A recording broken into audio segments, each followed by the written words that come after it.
Many of you may have read the news, heard the news on your local news station, watched it on television about uh, the multiple shootings that occurred in Cincinnati, Ohio about a week ago.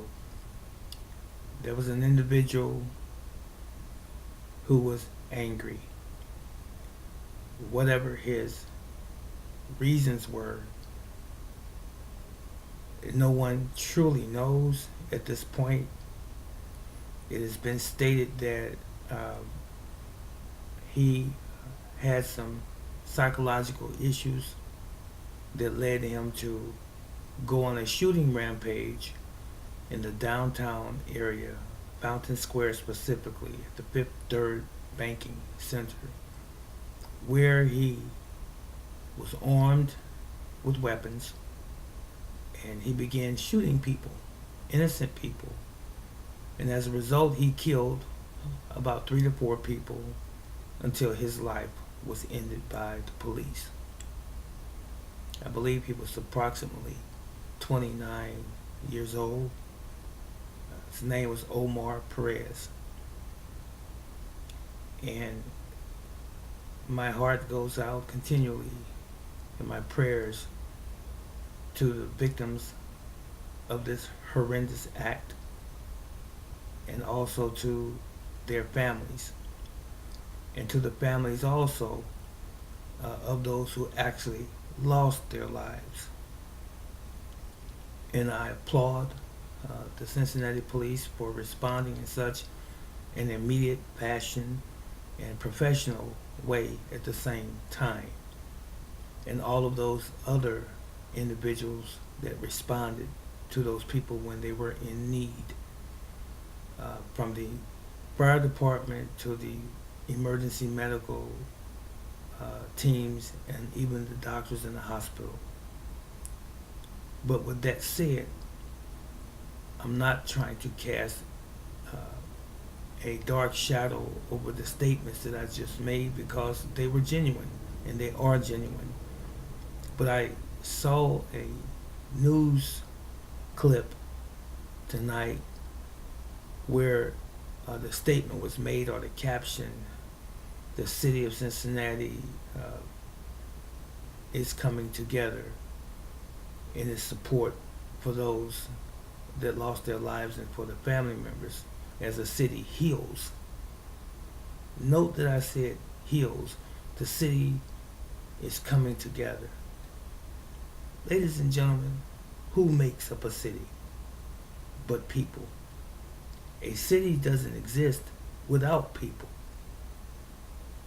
Now, you may ask, brother teacher, where are you going with this? Here it is, real simple, on the table. I just saw several weeks back where the city was ordering homeless people to move from someone's property. Now, mind you, the people who owned the property weren't making a big stink about it. But because of the location in the downtown area and the fact that where they had their tents set up was close to a couple other businesses along with a creative and performing arts school. So I believe that the city succumbed to the pressure of these neighboring institutions and began to put pressure on the homeless people. Now, here's my question. If you tell the homeless people to get up and move from someone's property or from a lot where they have their tents set up and their personal belongings, where do they go? The city didn't give them a place to go. City officials didn't tell them where to go. The police or the sheriffs didn't tell them where they could go or what options they had. Now, mind you, they are homeless. that means without a home. So, are you going to give them an option as to where they can go if they can't occupy that space? So, I heard someone say in the news about a week or so ago that there was room in the homeless shelter, and that's where some of them, if not most of them, could go. Now, I've been living in the city a long time. I know homeless people personally, and I have known homeless individuals. And what the news didn't say, because they didn't do the research, is that some of those people don't fit in the homeless shelter, because the homeless shelter is not in the best of conditions. You have people who are in need of medication, and when you place them in a homeless shelter and they don't get the medication that they need, or if they don't have it or can't afford it, you might have some behavioral issues inside the homeless shelter, and those people will be forced to move out or to leave. You have females that are homeless that are afraid for their safety when they go into the homeless shelter, because there are men on some levels inside the homeless shelter who are predatory, and some of those people don't want to take that chance. There are people who have gone into the homeless shelter that have been degraded, demeaned, frowned upon, and even treated less than a human being by the staff of the homeless shelter. These are true statements, by the way. There are people who have been in the homeless shelter before, and they don't meet certain criteria to be in a homeless shelter. Not just anyone can just walk in there and say, I need a bed. It doesn't work that way. Did the city do its research?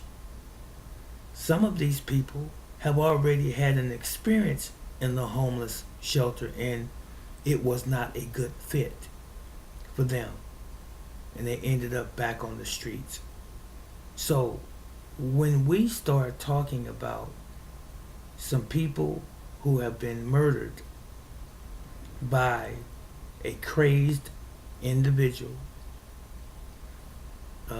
who was in need of maybe some psychological medication or even some just medical help in general, when we start talking about the city coming together over someone that has killed a handful of people, if we're going to be so vigilant about caring about that situation, why are we less generous?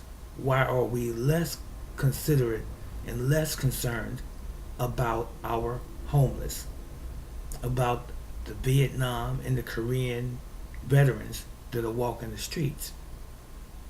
They have nowhere to go. A significant portion of the homeless are composed of veterans as well, composed of women.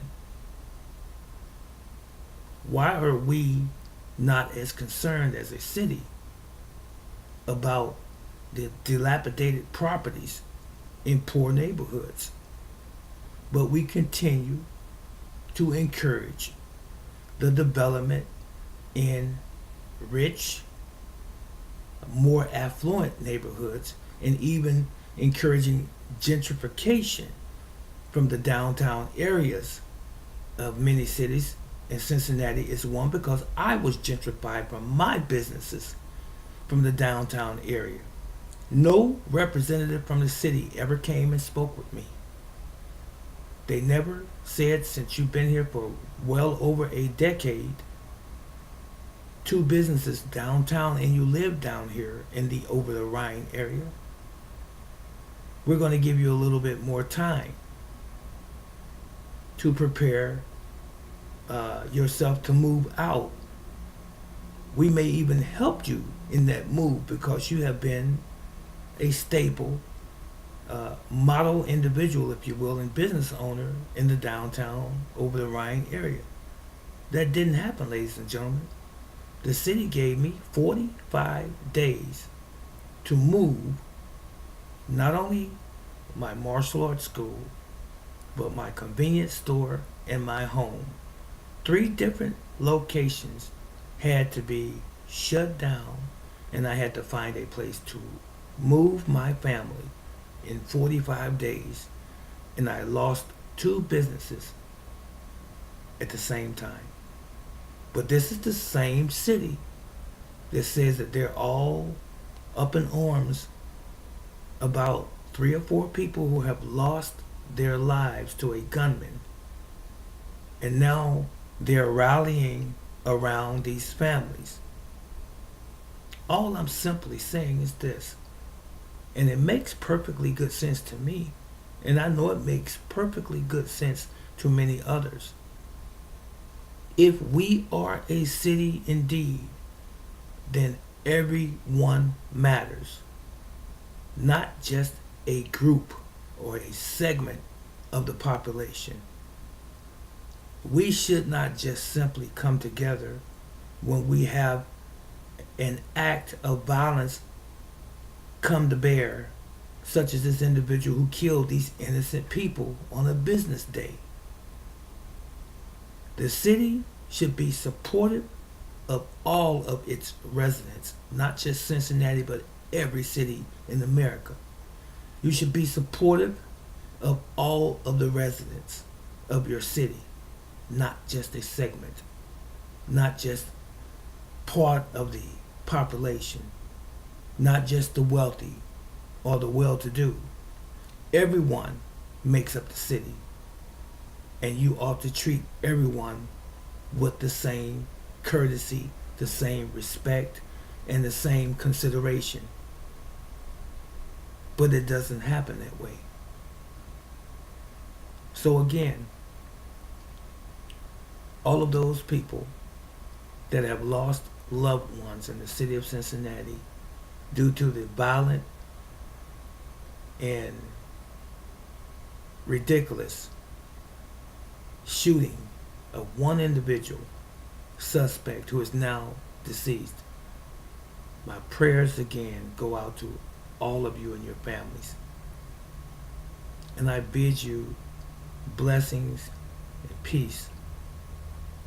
But to the city of Cincinnati and every other city, you need to get your priorities in order. You need to stop trying to have a soundbite in the news media's eyes and also in the public's eye that makes you seem as though you are doing something very caring and very genuine, when in fact all you're really doing is grandstanding just for that moment. Because if you were doing something, all of you cities to include Cincinnati, if you were doing something that really mattered, then it would affect every citizen of your city, not just a few. This is Brother Teacher. What do you think?